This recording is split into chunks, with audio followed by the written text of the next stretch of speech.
Në vijim të leksionit do të ndiqni një përmbledhje të historisë dhe zhvillimeve më kyçe në historinë e kontabilitetit, që përkojnë po kështu edhe me zhvillimet teknologjike dhe me zhvillimet të rëndësishme të sistemeve të informacionit të përdorura në fushën e kontabilitetit dhe që i kanë dhënë kontabilitetit formën, cilësitë dhe rëndësinë që ka sot. Kontabiliteti ka pasur gjithmonë të bëjë me mendimin analitik.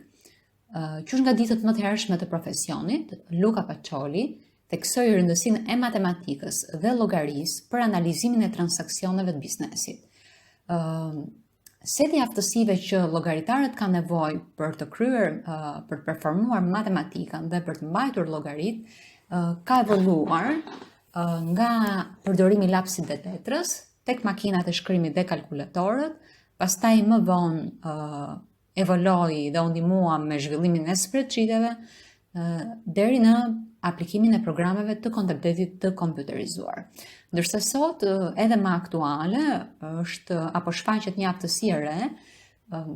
e cila po bëhet gjithmonë më e rëndësishme pothuajse për çdo aspekt të biznesit, dhe që ka të bëjë ose më saktë mund të artikulojmë si konceptin ose termin e ashtu quajtur, sidomos në gjuhën angleze, Big Data Analytics, që ka të bëjë pikërisht si koncept me analizimin e volumeve të mëdha të dhënave për të zbuluar këndvështrime thelbësore dhe të rëndësishme. Në veprën ose punimin e tij më të rëndësishëm, përmbledhja e aritmetikës, Luca Pacioli i dedikoi edhe një pjesë të vogël sistemit të kontabilitetit të regjistrimit të dyfisht. Në këtë pjesë, Pacioli shpjegon se si të regjistroni transaksionet e biznesit, duke i ndarë ose duke i barazuar aktivet me detyrimet plus kapitalin e pronarit. Ai gjithashtu identifikoi 3 parime që e bëjnë çdo tregtar të suksesshëm. Së pari, keshi ose paraja është gjëja më e rëndësishme, edhe kur nuk është. Sepse tregtarët mund të bëjnë biznes ose mund të bëjnë tregti edhe mbi baza krediti, duke përdorur në këtë rast si resource mirëbesimin. Së dyti, tregtarët duhet të jenë pothuajse matematician. Dhe së treti, tregtarët duhet të jenë po kështu llogaritar të mirë. Këto 3 parime që babai i sistemit modern kontabilitetit identifikoi janë edhe sot 3 parime të rëndësishme dhe 3 këshilla shumë të rëndësishme për menaxherët dhe për kontabilistët. Përgjatë revolucionit industrial dhe deri në mesin e viteve 800, u bë gjithmonë më e rëndësishme që kontabilistët të kuptonin gjithmonë edhe më mirë, edhe më shumë tematika, çështje, koncepte komplekse, të tilla si logjistika, kapitalizimi i aseteve, amortizimi, këmbimet dhe tregtia valutore, si dhe ndryshimet e vazhdueshme të legjislacionit. Kështu në vazhdim të historisë së këtyre zhvillimeve në fushën e kontabilitetit dhe profesionit të kontabilistit, në vitin 1896 në New York, u dha provimi i parë i kontabilistit publik të certifikuar, në të cilin u përfshin pyetje që kishin të bënin me diferencat ose dallimet mes sistemit të regjistrimit dyfisht dhe atij të njëfisht të llogarimbajtjes, pyetje në lidhje me dallimet që ekzistonin mes llogarive, si dhe pyetje në lidhje me funksionin ose qëllimin e kolonave pingule vertikale në librat ose ditarët kontabël.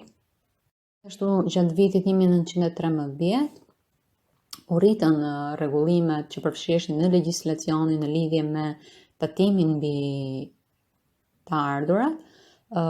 dhe po kështu u shtua dhe u stimulua nevoja për kontabilist taksash. Gjithashtu, viti 1970 përkoi me zhvillimin e industrisë së kompjuterave dhe softwareve kontabël që sollën ose quan në sistemet e kontabilitetit të kompjuterizuar dhe gjithashtu rritën nevojën për kontabilist sistemash. Kështu, deri në vitet 70, funksioni kontabilitetit nëpër njësitë ekonomike kërkonte një numër të madh njerëzish për të kryer dhe performuar secili në mënyrë manuale nga një hap pune. Për shembull, na vete një person për të shkruar dokumentin origjinal, një person i dytë për të verifikuar llogaritjet, një person i tretë për të regjistruar gjithë dokumentin, një person i katërt për të bërë kopje të këtyre dokumentave, një person i pestë për të bërë korrigjime nëse ishte nevojshme, dhe një person tjetër mund të duhej për të kontrolluar të gjithë procesin. Dhe nëse një person nuk do të ishte në punë në një ditë caktuar, e gjithë puna do të ndalonte aty. Në vijim, në vitet 70 doli ose u zhvillua software i Kontabel pitch 3, i cili rezulton si software i parë ose sistemi i parë i kontabilitetit për biznesin e vogël. Po kështu në vitet 80 u prodhua software i parë ose spreadsheet i parë softwareik si Lotus 123 apo dhe Microsoft Exceli, të cilët u krijuan si versione të kompjuterizuara për të zvendësuar pikërisht fletët tabelare të punës që përdornin kontabilistët. Çka u bënte mjete shumë të rëndësishme për punën e kontabilistëve, sepse u lehtësonin atyre mundësinë për të regjistruar, organizuar, ruajtur dhe llogaritur, kalkuluar të dhëna. Spreadsheetët vazhdojnë të jenë një instrument shumë i përdorshëm, sepse janë shumë fleksibël në punët që kryejnë, na japin mundësinë që të kryejmë shumë funksione të përdorshme, efektive, përmes të cilave mund të automatizojmë shumë punë rutinë. Madje me zhvillimin e këtyre softwareve mund të themi se tani shkrimi dorës nuk është më një aftësi, po e quajmë e rëndësishme e profesionit të kontabilistit. Ndërsa përgjatë viteve 90, zgjerimi i adoptimit dhe i përdorimit të teknologjive të internetit rriti ndjeshëm tregtinë elektronike ose transaksionet online të biznesit. Kështu kontabilistëve ju desh të mësonin se si të transmetonin në mënyrë të sigurt dhe të parrezikuar informacionin përmes internetit. Pikërisht tani kontabilistët duhet të dinë ose duhet të mësojnë gjithmonë dhe më mirë se si të regjistrojnë, magazinojnë informacionin, si të aksesojnë atë, madje gjithmonë edhe më shumë informacioni po bëhet gjithmonë edhe më i vlefshëm online, duke bërë që njerëzit të shpenzojnë gjithmonë edhe më shumë kohë online. Por të gjitha aktivitetet online janë të lehta për tu kapur, për tu gjurmuar, duke sjell kështu një rritje të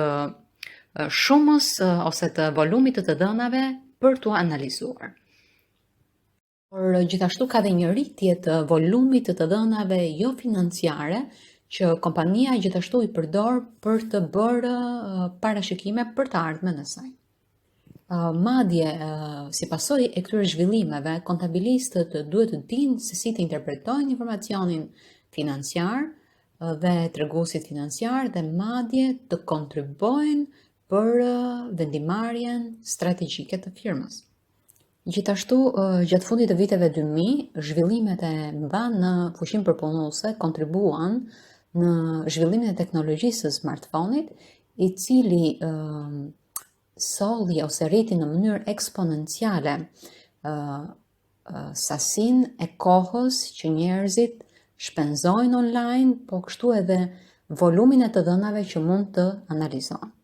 Dhe duke u futur kështu në periudhën e revolucionit të dhënave. Kështu, përgjatë fundit të viteve 2000, hapësirat cloud dhe avancimet në fushin përllogaritse e bën edhe më të lehtë që kompanit të mund të kombinonin burime të ndryshme të dhënash dhe të përpunonin ato dhe të mund të gjeneronin këndvështrime të ndryshme, thelbësore të rëndësishme për vendimarrjen e tyre. Por gjithashtu këto zhvillime vijuan edhe me një zhvillim shumë të rëndësishëm të një elementi të njohur si cryptocurrency, që është adaptuar i bazuar në teknologjinë e blockchainit, i cili bazohet në hapësirat remote dhe në rritjen e fuqisë së përpunimit ose fuqisë përpunuese. Kështu, 3 aftësitë që Luca Pacioli, babai i sistemit të kontabilitetit modern, identifikoi në veprën e tij për mbledhjen në aritmetik, siç e shpjeguam edhe më parë, vazhdojnë të mbeten 3 aftësi shumë të rëndësishme për kontabilitetin dhe për kontabilistin, por me ndryshime fare të vogla. Së pari, përveç keshit dhe kreditit, kontabilistët duhet të arrijnë të kuptojnë rolin që cryptocurrency do të ketë në kontabilitet, pra që monedha elektronike ka zënë në kontabilitet. Së dyti, matematika mbetet ose më saktë matematika është dhe vazhdon të jetë shumë e rëndësishme, por tashmë me zhvillimet e mëdha teknologjike, kontabilisti do të mund ta përdorë atë vetëm për të bërë parashikime për ngjarje dhe tendenca të ardhshme të firmës. Së treti, mbajtja e transaksioneve financiare ashtu siç duhet, por tashmë përmes ditarëve elektronik është shumë e rëndësishme, por gjithashtu përmes ditarëve elektronik, me ndihmën e softwareve dhe sistemeve të informacionit mund të mbahen dhe në një mënyrë perfekte edhe të dhëna jo financiare që janë po kaq të rëndësishme sa të dhënat financiare për të bërë parashikime për të ardhmen e firmës.